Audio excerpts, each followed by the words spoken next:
नमस्कार विद्यार्थी मित्रों, मेरे इस चैनल पर आप सबका स्वागत। चलो तो फिर शुरू करते हैं छठी कविता निसर्ग वैभव भाग 2। लेटी नीली छायाएं कृष्ण रवि किरणों में गुंफित, दुरारोह भांति ढाले निश्चल तरंग सी स्तंभित, स्वर्ण भालगिरी सर्वप्रथम करती उषा अभिनंदन, सांझ यहीं सोती छिप निर्जन में कर संध्या वंदन। कवि कहते हैं, रवि की कोमल किरणों में गूंथी छायाएं लंबे ताणों पर पड़ रही है और स्थिर है।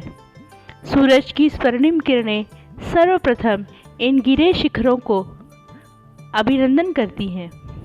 सांझ यहीं जनहीन वनों में संध्या वंदन करके छिपकर सो जाती हैं। अपलक तारा पथ शशिमुख का बनता लेखा दर्पण, यहीं शैल कंधों पर सोया जगता गंध समीकरण, सद्य स्फुट सौंदर्य राशि सम्मोहन भरती मन में, कितना विस्मय कर वैचित्र्य भरा पर्वत जीवन में।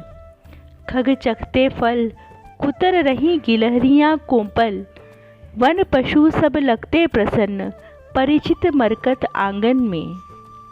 रात्रि में आकाश में अनगिनत तारे और चंद्रमा दर्पण जैसे लगते हैं।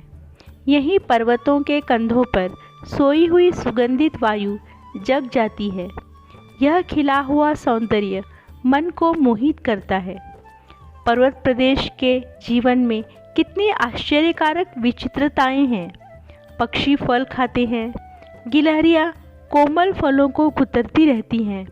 वन में रहने वाले पशु इस मरकत जैसे आंगन में प्रसन्न दिखाई पड़ते हैं। स्वाभाविक यदि मुझे याद आता ईश्वर इस क्षण में, जड़ जग इतना सुंदर जो चेतन जग में क्या कारण, रहता अरहर जो विषन्न जीवन मन का संघर्षण। कवि कहते हैं, हे ईश्वर, मुझे ऐसे क्षणों में मनुष्य जगत का ध्यान आता है। जड़ संसार में इतना सौंदर्य बिखरा पड़ा है, क्या कारण है कि बुद्धिमान मनुष्य के जीवन में प्रतिदिन चिंता और संघर्ष छाया रहता है।